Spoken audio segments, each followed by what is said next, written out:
producers may make a beat for $200 now. I'm not lying, but I know back in the gap, a Dr. Dre beat was 250 grand.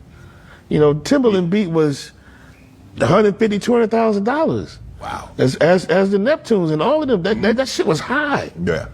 So it would be shameful to get a beat from these top-notch producers and then have to put your shit on a stream and wait for it to stream. Right.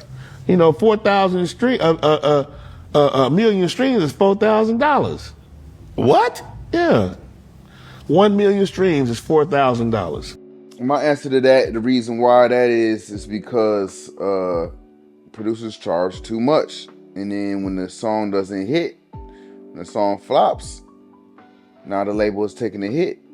And it used to cost $250,000 because you had to book the studio time. You had to pay producers, you had to pay session writers, pay musicians, pay engineers. A lot of times we making these hits, sometimes the record label's not funding the studio time. As a producer, you gotta go in on your own. Sometimes book the studio on your publishing budget. If you got a publishing company, sometimes they make you book the studio on their budget, which is really your budget, comes out of your money. Or you just put your own money into a booking studio and buying equipment and buying keyboards. Back in the day, yeah, a beat to be done costed a lot of money. You know what I mean?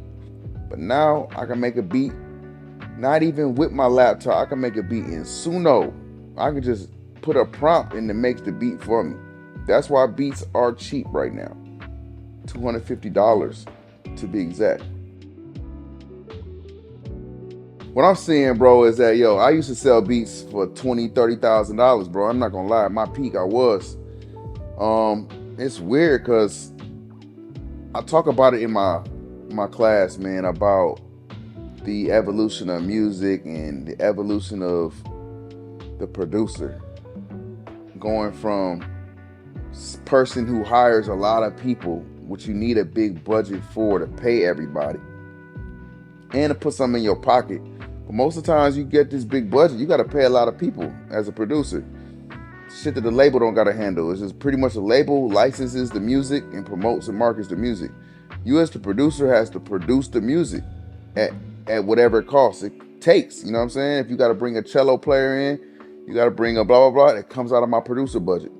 So that's when the budget was heavy. Now, man, it don't take nothing but generated stock sounds or a loop or, go to an AI app and develop the whole beat in AI. Like, you don't even need all that. You don't need to have the big studios. You don't need the budget anymore. So that's why the label's cutting back. Well, it doesn't cost as much to make music nowadays. That's why the price went down, bro.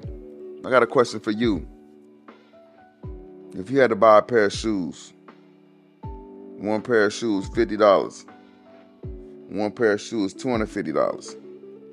What shoe you gonna think is more valuable?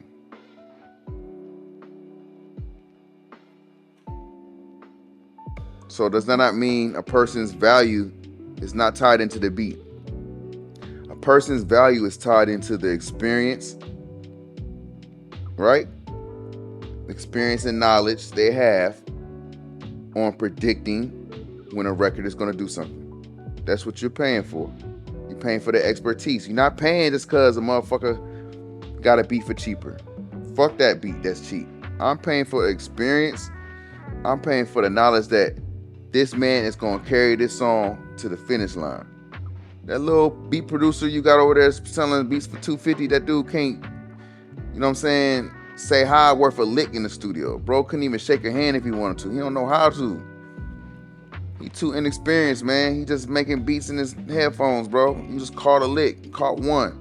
You might catch 2 or 3. It's not too many niggas I know that catch one and it just continuously catching, bro. If you don't have no experience and no rapport and building up, I know when I hear like Zaytoven and Metro Boom and Mike Will, I mean, you hear stories about these guys. People know these guys for a long time. They've been putting work in their respective cities for a long time on the underground.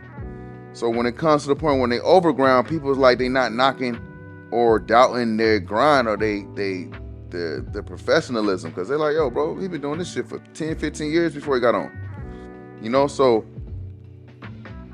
If you want to find out more tips about this and staying sucker free from the music industry, make sure you follow Sounds Academy and make sure you go to soundsacademy.com, sign up. Let's go.